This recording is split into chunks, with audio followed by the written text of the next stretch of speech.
తమ్మారెడ్డి భరద్వాజ్ గారితో నేను దాదాపు దెబ్బలాడినంత పని చేశాను. సార్ మీరు 95 సంవత్సరాల సింగీతం శ్రీనివాసరావు గారికి రఘుపతి వెంకయ్య నాయుడు పురస్కారం ప్రకటించకుండా రమేష్ ప్రసాద్ గారికి రఘుపతి వెంకయ్య నాయుడు గారు పురస్కారం ప్రకటించారు. రమేష్ ప్రసాద్ గారు ఈజ్ ఆల్సో లెజెండరీ పర్సన్. కాదని ఎల్వి ప్రసాద్ గారు అబ్బాయి ఆయన కాదని, కానీ ఎల్వి ప్రసాద్ గారికి రఘుపతి వెంకయ్య నాయుడు గారి పురస్కారం వచ్చింది.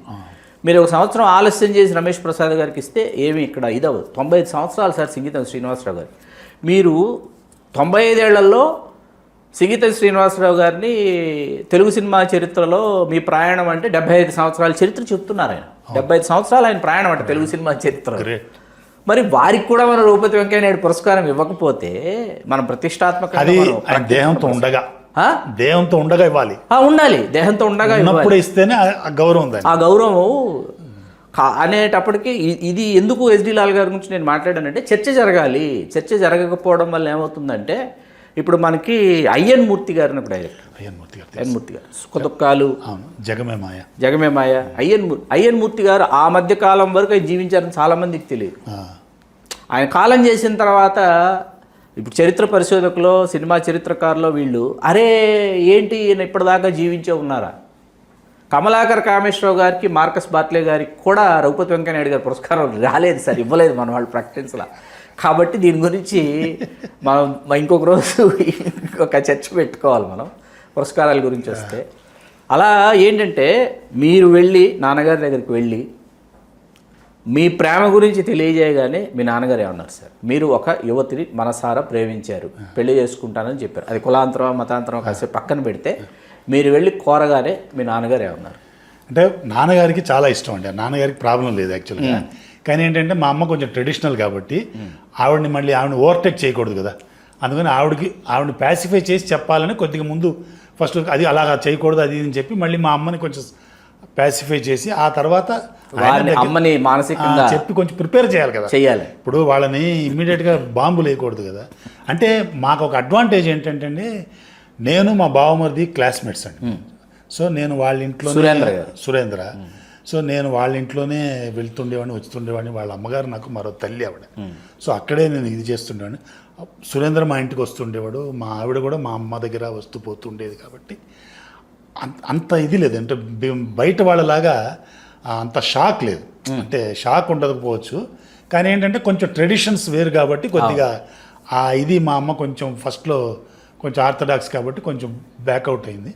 మా నాన్నగారు ఆవిడకి సర్ది చెప్పి ఆయన దగ్గరుండి చేయించారు. మా నాన్న ఉన్నారు, మా చిన్నాన్న ఉన్నారు, అందరూ ఉన్నారండి. ఆ రోజు ఏంటంటే ఇంకా ఆ రోజు మేము పామ్గురో హోటల్లో మాకు మ్యారేజ్ అవుతుంది. అదే రోజు నెలవంక ప్రెస్ మీట్ పెట్టారు జంధ్యాల గారు, మన జంధ్యాల గారి సినిమా నెలవంక పామ్గురో హోటల్లోనే ప్రెస్ మీట్. మాది పామ్గురో హోటల్లోనే కింద రిసెప్షన్.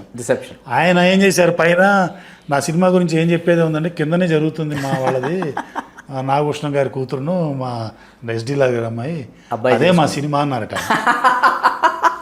అనగానే ఇక ఆ ప్రెస్ వాళ్ళందరూ వచ్చి మా ఫోటోలు తీసుకెళ్ళి నెక్స్ట్ సితారా, జ్యోతి అందులో ఫోటోలు వచ్చినాయి మాకు.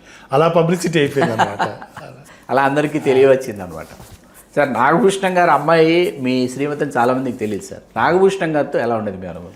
అంటే ఆయనతో తక్కువ అండి, ఎందుకంటే చాలా బిజీ అండి ఆయన. ఎప్పుడో మేము పగలు వస్తాము, ఆయన ఎప్పుడో పొద్దున్న వెళ్తారు, రాత్రికి వస్తారు. సో మా ఇద్దరం కలవటం అనేది చాలా తక్కువ అండి. మా అత్తగారితోనే నాకు ఎక్కువ అక్వైంటెన్స్. మా ఇద్దరిది ప్రపోజల్ అయిన తర్వాత ఆయన నన్ను పిలిపించి ఒకసారి ఇంటర్వ్యూ చేశాడనమాట ఆయన. అంటే తగ్గుతున్నాయి అప్పుడే తప్ప. ఆ తర్వాత ఆయన రిటైర్ అయిపోయిన తర్వాత ఇక్కడికి వచ్చేసిన తర్వాత, హైదరాబాద్కి వచ్చిన తర్వాత బాగా అక్వైంటెన్స్ అండి మాకు. ఆయన పేరు మీద మేము దూరదర్శన్లో ఒక సీరియల్ అప్లై చేసి వచ్చింది ఆయన పేరు మీద. అది ఆయన యాక్ట్ చేశారు కూడా, లాస్ట్లో అదే యాక్ట్ చేసింది ఆయన. సీరియల్ పేరు మర్చిపోయాను సారీ. ఆ సీరియల్కి ఆయనే డైరెక్టర్ అనమాట. ఆ సీరియల్ యాక్ట్ చేశారు, ఇక్కడ చేశారు ఆయన యాక్ట్ చేశారు. అది లాస్ట్ 95లో ఆయన, ధర్మవరపు సుబ్రహ్మణ్యం గారు, బాబు మోహన్ గారు, నరసింహరాజు గారు నలుగురు కలిసి హాస్యవల్లరి అల్లరి ఆ సీరియల్ పేరు, అందులో చేశారు ఆయన. సార్ మీకు జన్మనిచ్చిన తండ్రి ఎస్డి లాల్ గారు అయితే, పిల్లనిచ్చిన మామ, కాళ్ళుగడి కన్యాదానం చేసిన మామ నాగభూషణం గారు, ఆయన మీ అర్ధాంగి భువనేశ్వర్ గారి తండ్రి గారు. ఆ తండ్రి గారి గురించి చెప్పాల్సి వస్తే, ఆయన డెడికేషన్ గురించి చెప్పాల్సి వస్తే నాగభూషణం గారి గురించి ఏం చెప్తారు? అయ్యో బాబోయ్, నేను ఇందాక చెప్పా కదా సార్, వీళ్ళందరూ మామూలు ఆర్టిస్టులు కాదండి వీళ్ళు. అంటే వాళ్ళు ఊరికే పైకి వచ్చారండి. ఆయనకి 75 ఏళ్ళు ఎంతోనండి ఆ ఎపిసోడ్ చేస్తున్నప్పుడు నేను ఆ ఎపిసోడ్ నేను సారథి స్టూడియోలో అన్ని నైట్ ఎఫెక్ట్లు అండి. అప్పటికి బాగా చలి. ఆ టైంలో కూడా ఆయన వచ్చి రిహార్సల్స్, ఎవరు ధర్మం సుబ్రహ్మణ్యం గారితో, బాబు మోహన్ గారితో వీళ్ళతో రిహార్సల్స్, డైలాగ్ కూడా ఈ డైలాగ్ నేను ఇలా చెప్తాను అలా చెప్తానని అంత ఇన్వాల్వ్మెంట్ ఆ ఏజ్లో. ఇప్పుడు ఆయన ఏముంది, ఆయన ఊరికే వచ్చి అదే ఇదే ఒక చెప్పేసి వెళ్ళిపోవచ్చు. ఆయన ఇవాళ రేపు అయితే అదే జరిగేది. అంత ఇన్వాల్వ్మెంట్ అది చూసిన తర్వాత మనం అంతా ఆఫ్టర్ ఆల్ అనిపించింది ఆయన చూసిన తర్వాత. అలాగా ఈ ఆర్టిస్టుల డెడికేషన్ అంటే ఆ రోజు ఆర్టిస్టులు వాళ్ళు అది వేరే లెవెల్ అండి యాక్చువల్గా. సో దాన్ని మనం అసలు ఊహించుకోవటానికి కూడా కష్టం ఇప్పుడున్న జనరేషన్తో. ఇప్పుడున్న జనరేషన్కి ఇప్పుడున్న స్పీడ్కి ఆ యుగం వేరేది.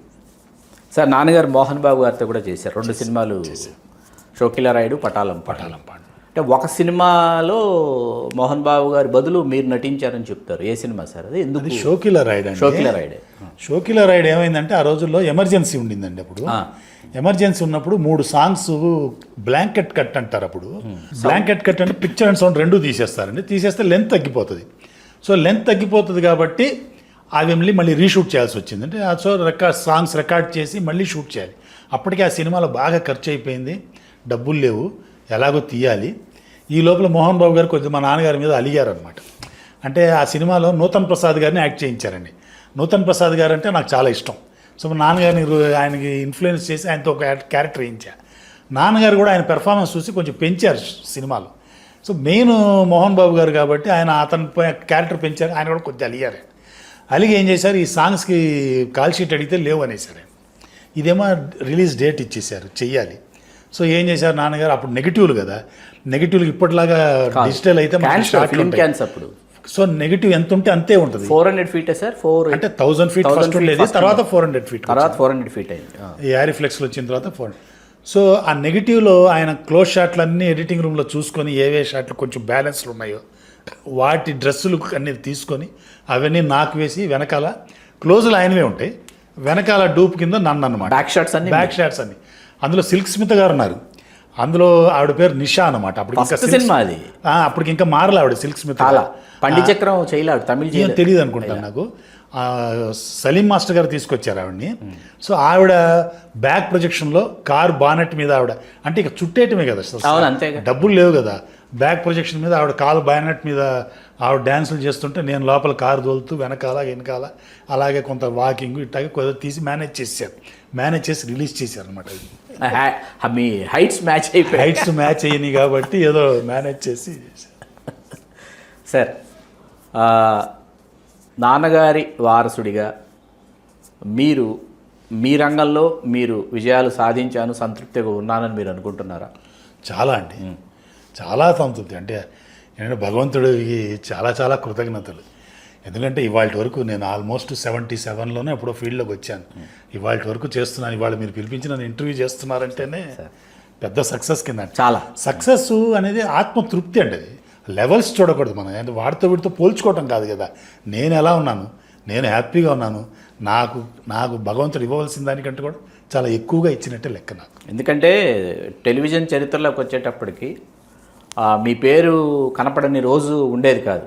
టెలివిజన్ స్క్రీన్ మీద ఫోటోగ్రఫీ, డైరెక్టర్ ఆఫ్ ఫోటోగ్రఫీ అంటే మీ పేరు కనిపించిన రోజు ఉండేది కాదు. మీతో ప్రయాణం ప్రారంభించిన అశోక్ కుమార్ గారు కావచ్చు, అశోక్ రావు గారు కావచ్చు, వీళ్ళందరూ కలిసి, రాజీవ్ కనకల్ గారు బాగా చిన్నవాడు, సుమ గారు, వీళ్ళంతా అలా మీతో ఆ ప్రయాణం కావచ్చు, వీళ్ళ ఆర్టిస్ట్గా మీరు ట్రాన్స్ఫార్మ్ అయ్యి మీరు సాగిస్తున్నటువంటి ప్రయాణం కావచ్చు, ఇవన్నీ చాలా అద్భుతంగా అనిపిస్తాయి. భగవంతుడు ఆశీస్సులు. మీరు గారు అసలు ఈ మధ్య కాలంలో ఆర్టిస్ట్గా వకీల్ సాబ్తో మీరు చాలామంది ప్రేక్షకులకి బాగా సుపరిచితం అయిపోయారు. వకీల్ సాబ్ అనుభవాల గురించి చెప్పమంటే ఏం చెప్తారు?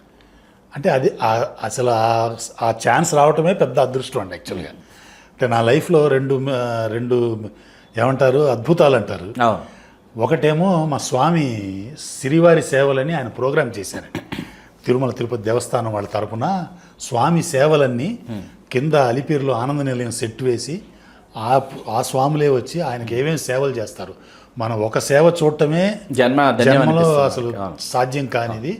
ఆయనకి వారాంతర సేవలు కానివ్వండి, అన్ని డైలీ రొటీన్ సేవలు కానివ్వండి, అన్నీ కూడా చేసి ఆ ప్రోగ్రాం చేయటం అనేది నా పూర్వజన్మ సుకృతం. దానికి మా గురువు గారు కె రాఘవేంద్రరావు గారికి కృతజ్ఞతలు. ఆయన అక్కడ చైర్మన్గా ఉండి నాతో చేయించారు. రెండోది వకీల్ సాబ్. అసలు ఎవరైనా ఎక్స్పెక్ట్ చేస్తారు అసలు నేను అంత పవన్ కళ్యాణ్ గారు, ప్రకాష్ రాజ్ గారు ఇంత పెద్ద పెద్ద ఆర్టిస్టులతో పాటు నన్ను కాంబినేషన్ టోటల్ ఎంటైర్ నేనే నమ్మలేదు అనమాట యాక్చువల్గా. దానికి మా డైరెక్టర్ వేణు శ్రీరామ్ గారికి కృతజ్ఞతలు. ఎందుకంటే ఆయనకి నా మీద ఎంసీఏ చేశాను ఆయన దగ్గర, 1 డే వేషం ఆయనకి. ఎంసీఏలో చేసినప్పుడు ఆయన నన్ను చూసి ఎందుకు ఇన్స్పైర్ అయ్యారు. ఆయన ఇన్స్పైర్ అయ్యి వకీల్ సాబ్కి ఒక జడ్జి వేషం ఉంది, మీరు నేను పింక్ సినిమా చేస్తున్నానని ఫోన్ చేశారు. నేను పింక్ సినిమా చూశాను కాబట్టి అందులో చాలామంది జడ్జిలు ఉంటారు కదా, ఏదో ఒక రోజు వేషంలే అనుకున్నాను నేను. తర్వాత ఒకరోజు ఫోన్ చేసి 13 రోజులు 15 రోజులు డేట్లు చెప్పారు. నేను ఇన్ని రోజులు ఏంటంటే మెయిన్ జడ్జి మీరే అన్నారు. వాము అనుకున్నాను నేను. తర్వాత అడిగాను నేను, సరే నన్ను ఎలా సెలెక్ట్ చేశారు అసలు, ఎందుకంటే ఇప్పుడు అంత పెద్ద సినిమాకి ఎవరో బొమ్మని ఇరానీ గారినో ఎవరినో పెట్టుకోవచ్చు, నేను రావాల్సిన అవసరం లేదు కదా అంటే పవన్ కళ్యాణ్ గారికి చూపించారట ఫోటో. ఆయన చూడగానే నన్ను మోదీ గారి లాగా అనిపించింది ఆయనకి. మరి ఏమో మన భగవంతుడు ఆశీస్సులు. ఆయన ఓకే నరక. దిల్ రాజు గారు అయితే ఏం మాట్లాడలేదు, వేణు శ్రీరామ్ గారి జడ్జిమెంట్ మీద వదిలేస్తారు కాబట్టి వదిలేరు. అలాగా సినిమా నాకు వచ్చిందనమాట ఛాన్సు. ఆ ఎక్స్పీరియన్స్ అనేది నాకు లైఫ్లో చాలా గొప్ప ఎక్స్పీరియన్స్. ఎందుకంటే 13 రోజులు మేము అన్నపూర్ణలో ఏసీ ఫ్లోర్లో 6 కెమెరాలు పెట్టి షూట్ చేశారు. అది మొత్తం 6 కెమెరా సెటప్. ప్రతి షాట్ పొద్దున 9 నుంచి 6 దాకా 6 కెమెరాస్ ఉంటాయి అన్నమాట. అన్ని లెంతీ షాట్స్ వాళ్ళతో అందరితో పాటు చేయటం అంటే చాలా పెద్ద గొప్ప ఎక్స్పీరియన్స్ అండి. పొద్దున 7 o'clockకి నా మీద ఫస్ట్ క్లోజులు తీసేవారు. 9 నుంచి అందరూ వచ్చేసేవాళ్ళు. 6 దాకా వాళ్ళతో, మళ్ళీ 6 తర్వాత ఏదైనా మిగిలిన క్లోజులు ఉంటే తీసి పంపించేవారు అనమాట. అలాగే చేశాను. షూటింగ్ 13 రోజులు చేశాను. డబ్బింగ్ 15 రోజులు చెప్పించారు. 15 రోజులు డబ్బింగ్ అంటే రోజుకో సీన్ మీద. అంటే నేను అది అయిపోయిన తర్వాత అసలు ఎంసీఏ సినిమా అయిపోయిన తర్వాత జగ్గి వాసుదేవన్ గారి క్యారెక్టర్ అది. నేను వేణు శ్రీరామ్ గారి దగ్గరికి వెళ్ళి, సార్ మంచి వాయిస్తో చెప్పించాను సార్ డబ్బింగ్ అని. భలేవారు మిమ్మల్ని పెట్టుకున్నదే మీ వాయిస్ కోసం అన్నాడు ఆయన అని. దీనికి చెప్పించి ఇక మీరు వకీల్ సాబ్లో బిగినింగ్ స్టేషనరీ కార్డ్స్ కూడా నా చేతనే వాయిస్ చెప్పించాడు ఆయన. అవి కూడా నావే ఉంటాయి, పొగ త్రాగటం ఇవన్నీ కూడా నా వాయిస్తోనే ఉంటాయి అనమాట. అంత ఇష్టం ఆయనకి నా వాయిస్ అంటే. అలాగా ఆ సినిమాలో చేశాను. అదేంటంటే ఈ కరోనా వచ్చి కొద్దిగా ఆ సినిమా విజయానికి, అలాగే ఈ పొలిటికల్ ప్రాబ్లమ్స్, ఆ టికెట్ల ప్రాబ్లం ఇవన్నీ వచ్చి కొద్దిగా అనుకున్నంతగా ఇదవ్వలేదేమో అనుకుంటున్నాను నేను. కానీ ఆ సినిమా చాలా గొప్ప. అంటే అంత పెద్ద పెద్ద ఆర్టిస్టులు అండి, అన్ని పెద్ద పెద్ద షాట్లు అండి. ఒక్కొక్కటి 2 నిమిషాలు 3 నిమిషాలు షాట్లు చేసేవారండి. అంత నేర్చుకొని చాలా గ్రేట్ అసలు నిజంగా. సార్ అమ్మగారు ఇంకా కాలం చేస్తారు అని తెలిసిన తర్వాత నాన్నగారు వెళ్ళి ఒక 2 రోజులు ఆవిడ మరణాన్ని పొడిగించమని కోరారంటే ఎందుకు సార్? అంటే అమ్మగారు యాక్చువల్గా మా అమ్మ ఆవిడ మరణమే చాలా పెద్ద మిస్టరీగా జరిగింది అనుకోండి. అది సరే, అది డిఫరెంట్ టాపిక్. సో ఆవిడ కరెక్ట్గా డాక్టర్లు చేతులు ఎత్తేసిన రోజు ఏంటంటే ఆగస్టు 19వ తారీఖు వచ్చింది. ఆగస్టు 20 నా పెళ్లి రోజు అనమాట. అయితే మా నాన్నగారు ఏంటంటే ఆ రోజు మళ్ళీ నేను ఆవిడని తీసుకొచ్చి దానం చేయించడం ఇవన్నీ మళ్ళీ వాడు ఫీల్ అవుతాడు అని చెప్పి ఆ డాక్టర్ని, అపోలో హాస్పిటల్లో డాక్టర్ని రిక్వెస్ట్ చేసి ఇంకొక రోజు పొడిగించి వెంటిలేటర్ పెట్టించి ఆ 20th కూడా అయిన తర్వాత 21st ఆవిడ దేహం వదిలేటట్టు చేశాడనమాట. అంటే మళ్ళీ నేను జీవితాంతం మళ్ళీ ఇదే ఇక లైఫ్ లాంగ్ ఆగస్టు 20వ తారీఖున పెళ్లి రోజు మా మిస్సెస్ ఫీల్ అవ్వచ్చు, నేను ఫీల్ అవ్వచ్చు, చేసుకోలేం కదా అని ఆయన అలా ఏదో 21st ఆవిడ దేహం వదిలేటట్టు చేశారనమాట. అంటే ఆయన అదే చెప్తాను కదా, ఆయన థాట్ ప్రాసెస్ ఆ మనుషుల మీద వర్క్ సైడ్ కూడా సార్ టెక్నీషియన్స్ అంటే చాలా మర్యాద ఆయనకి. అంటే మీరు అడగలేదు కానీ నేను ఆయన ఏంటంటే అందరికీ ఒకే రకమైన భోజనం పెట్టాలి. షూటింగ్లో ఎవరికి సపరేట్ చైర్లు గీర్లు వేయనివ్వరు. ఎందుకంటే ఆయన ఏం చెప్పాడంటే, అరే మనం పనిచేసే వాళ్ళకి భోజనం బాగా పెడితే వాళ్ళు 10 మందికి చెప్పుకుంటారు, వాడు సంతోషంగా పనిచేస్తాడు. అదంతా సినిమా మొత్తం మీద నీకు ఒక 10,000 ఎక్కువ రావచ్చు. అంటే ఆ రోజు లెక్కల్లో ఆ 10,000 నువ్వు 5,000 హీరో రెమ్యునరేషన్, 5,000 హీరోయిన్ రెమ్యునరేషన్ ఎగ్గొట్టే కావాలంటే నీ దగ్గర లేకపోతే. కానీ వాళ్ళకి తిండి బాగా పెట్టు అనేవాడు. తిండి బాగా పెట్టాలి వాళ్ళకని అదొకటి. అలాగే లైట్ మెన్లు వీళ్ళందరూ ఉంటారండి. వాళ్ళకి ఏంటంటే 1 గంటకి బ్రేక్ ఇస్తే ఏముండదు, ఒక 1:10కి బ్రేక్ ఇస్తే వాళ్ళకి బత్తాలు ఒక 10 రూపాయలు ఎక్కువ వస్తాయండి వాళ్ళకి. సో ఈయనకి ఎప్పుడు కూడా 1 గంటకి బ్రేక్ ఇచ్చేవాడు కాదు, 120, 125కి ఇచ్చేవాడు. అప్పుడు లంచ్ బ్రేక్ కావాలని వాళ్ళకి ఆ 10 రూపాయలు రావాలని. అలాగే 6 o'clockకి ప్యాకప్ చెప్పేవాడు కాదు. 6:15, 6:20 అంటే వాళ్ళకి ఇంకో 10 రూపాయలు వస్తాయని. అలాగా వాళ్ళందరూ కూడా మా నాన్నగారు షూటింగ్ అంటే వాళ్ళకి ఒక ఆనందం అనమాట, డబ్బులు వస్తాయని. ఇప్పుడు మణిరత్నం గారు చేస్తున్నారు అనుకోండి, ఆయన ఎర్లీ మార్నింగ్ షూటింగ్ అంటాడు. ఆయన ఎర్లీ మార్నింగ్ బత్తాలంటే 3 వస్తాయి. టెక్నీషియన్స్ అందరికి హ్యాపీ అనమాట. అలాగే మా నాన్నగారు షూటింగ్ అంటే వాళ్ళకి ఇది ఒక హ్యాపీ అనమాట, మనకి వితౌట్ బ్రేక్లు వస్తాయి డబ్బులు అని చెప్పి వాళ్ళు ఆనందపడిపోయేవారు అనమాట. అద్భుతం సార్. మళ్ళీ జన్మంటూ ఉంటే ఎస్డి లాల్ గారు అబ్బాయిగానే మీరుగానే పుట్టాలనుకుంటున్నారా? అయ్యో 100% అండి. ఇంకా దానికి ఛాయిస్ ఏముంది అసలు. అది అలాంటి అదృష్టం కలిగితే చాలా హ్యాపీ. ఈసారి పుట్టినప్పుడు మా నాన్నగారి రుణం ఇంకా ఎక్కువగా తీర్చుకోవాలని సార్ ప్రయత్నం చేస్తాను. అద్భుతం సార్. ఇప్పుడు నా అజ్ఞానాన్ని ప్రదర్శిస్తాను సార్. సార్ ర్యాండమ్గా కొంతమంది సినిమాటోగ్రాఫర్స్ పేర్లు చెప్తాను నేను. వాళ్ళ గురించి మీకు తోచిన శైలిలో మీకు నచ్చిన విధంగా మీరు వాళ్ళ గురించి మీరు వివరించండి. మార్కస్ బార్ట్లే గారు గ్రేట్ కెమెరామెన్ అండి. అంటే మార్గదర్శి ఆయన. ఆ రోజుల్లో మార్గదర్శి అంటాం కదా. ఆయన కె సేతుమాధవన్ గారి జూలీ సినిమా చేస్తున్నారండి. అప్పుడు నేను సెట్కి వెళ్ళారు మీరు. అంటే నేను చూడాలి అని ఆయన. అంటే ఇంత గొప్పగా చెప్తారు కదా ఆయన. బ్లాక్ అండ్ వైట్లో ఆ మూన్ లైట్లు ఏంటి అసలు ఇంత గొప్పగా చెప్తారు కదా, ఆయన గురించి చూడాలని నేను ఆ సెట్కి వెళ్ళేవాడండి. సెట్కి వెళ్తే ఆ రోజుల్లో మ్యాక్రో జూమ్ అని ఉండేదండి కెమెరాకి. అంటే మామూలు జూమ్ కాకుండా మ్యాక్రో జూమ్ అని పెద్దగా ఉండేది. సో ఆపరేట్ చేయడానికి అది కష్టం అనమాట మామూలు ఫ్లూయిడ్ హెడ్తో. సో ఈయన ఏం చేసేవారు, వెనకాల వెయిట్స్ పెట్టేవారు. 1 kg 2 kg మన వెయిట్ రాళ్ళు ఉంటాయి కదా, ఆ రాళ్ళు పెట్టి చేశారు. అది మాకు ఆశ్చర్యం, ఏంటి ఇలా చేస్తారని. తర్వాత సెట్లోకి వస్తే ఆ రోజు ఫ్లోర్లోనే కదా షూటింగ్లు, అన్ని లైట్లకి పైన నెంబర్లు ఉంటాయి. ప్రతి లైట్కి నెంబర్. ఇప్పుడు మేము జనరల్గా మా లాంటి వాళ్ళు చేసేటప్పుడు అలాంటి అంత లైట్ పోడు ఇంత లైట్ పోడు అనాలి తప్ప, ఆయన ఉంటే అన్ని నెంబర్లు ఉండాలి కరెక్ట్గా. 22, 25 అంటే ఆ నెంబర్లు వెలుగుతాను. అది ఆయన ప్రాసెస్. జూలీ సెట్కి వెళ్ళినప్పుడు నేను అదొక హాస్పిటల్ సెట్ చేస్తున్నారండి. నేను వెనక కారిడార్లో బౌన్స్ బోర్డు ఎక్కిచ్చాడండి. ఎక్కువ 20-30 సన్ గన్లు బౌన్స్ చేసి ఉన్నాయి దానికి. ఆ రోజుల్లో ఫస్ట్ టైం చూడటం అనమాట. నేను 20-30 సన్ గన్లు బౌన్స్ చేసి ఉన్నాయి. ఒక టెన్నర్ పెట్టి ఒక హైలైట్ వేసాడు ఆయన. అప్పుడు నాకు అర్థమైంది అనమాట, ఓ మూన్ లైట్ ఇవన్నీ, మూన్ లైట్ ఎఫెక్ట్ వస్తుంది అనమాట. అవన్నీ అక్కడ చూసి నేను చేసుకున్నమాట. అంటే ఎంత గ్రేట్ అండి అసలు ఆ రోజుల్లో మాయాబజార్లో ఆ ప్లేట్స్ 110 మోటార్లో తీసిన షార్ట్స్ కానివ్వండి, రంగారావు గారు ఆ పెద్దది అవ్వటం, ఆ చాప, అసలు ఏం ఎఫెక్ట్స్ అండి అసలు. మార్గదర్శి అంతే సార్. విన్సెంట్ గారు చాలా డెడికేటెడ్. అంటే సూక్ష్మ ఇది అంటాం కదా, సూక్ష్మగ్రాహి. డీటెయిలింగ్ అండి. డీటెయిలింగ్ బా అదే ఇందాక నేను చెప్పాను, మా నాన్నగారు చెప్పారు ఆయనకి. పేషెన్స్ చాలా పేషెన్స్. ఏమీ ఎఫెక్ట్స్ లేని రోజుల్లో అన్నమయ్యలో ఆ ఎఫెక్ట్లు ఏంటంటే అసలు విఎఫ్ఎక్స్ అనేది లేదండి. లేనప్పుడు ఆ ఖడ్గం అక్కడి నుంచి రావటం ఇవన్నీ ఆ ఎఫెక్ట్స్ ఏంటండి. శ్రీదేవి గారి సాంగ్కి ఆ వ్యాజ్లైన్స్ పూసి ఆ ఎఫెక్ట్లు ఏంటండి అసలు ఆ రోజుల్లో. మీరు గుర్తు చేస్తుంటే నాకు నేను మన మల్లెపువ్వు సినిమా చూశాను సార్. మల్లెపువ్వు సోమన్ బాబు గారు చూసేసిన తర్వాత కోదండరామిరెడ్డి గారు ఆ సినిమాకి చీఫ్ అసోసియేట్ అట, విమత్ సుధన్రావు గారు కదా. అబ్బాయి కెమెరామెన్ ఎవరో తెలుసా అన్నారు. అంటే ఎవరు సార్ అన్న, మార్కస్ బార్ట్లే అన్నారు. అంటే మళ్ళీ చూసా మల్లెపువ్వుని. చూసి బ్లాక్ అండ్ వైట్ డేస్లో చేసిన మార్కస్ బార్ట్లే గారు కలర్కి వచ్చేటప్పటికి దాన్ని అసలు మార్కస్ బార్ట్లే గారి అంటే ట్రాన్స్ఫర్మేషన్ ఆఫ్ మార్కస్ బార్ట్లే గారు. స్ట్రీట్ లైట్స్ డీటెయిలింగ్ అనమాట. ఆ స్ట్రీట్ లైట్స్ వెలుగుతుంటే ఆ రిఫ్లెక్షన్ ఎక్కడ దాకా వెళుతుంది అవన్నీ చేశారు రోడ్డు మీద మార్కస్. బ్లాక్ అండ్ వైట్లో కూడా అండి ఆ గ్రేస్ ఆ కలర్స్ అన్ని కూడా కాంబినేషన్, ఆ డ్రెస్ కలర్స్ అవన్నీ కూడా. ఇప్పుడు కలర్లో మనం ఈజీ అండి కనిపెట్టేయటం, బ్లాక్ అండ్ వైట్లో కష్టం కదా. ఇప్పుడు ఒక కలర్ వేస్తే, ఒక రెడ్ షర్ట్ వేస్తే ఆ రెడ్ షర్ట్ బ్లాక్ అండ్ వైట్లో ఎట్టా వస్తుంది. ఈ భీమ్ సింగ్ గారు ఒక సినిమా చేశారండి, అది మంచి కుటుంబం, పావమన్నిపు తమిళ్లో పేరుది.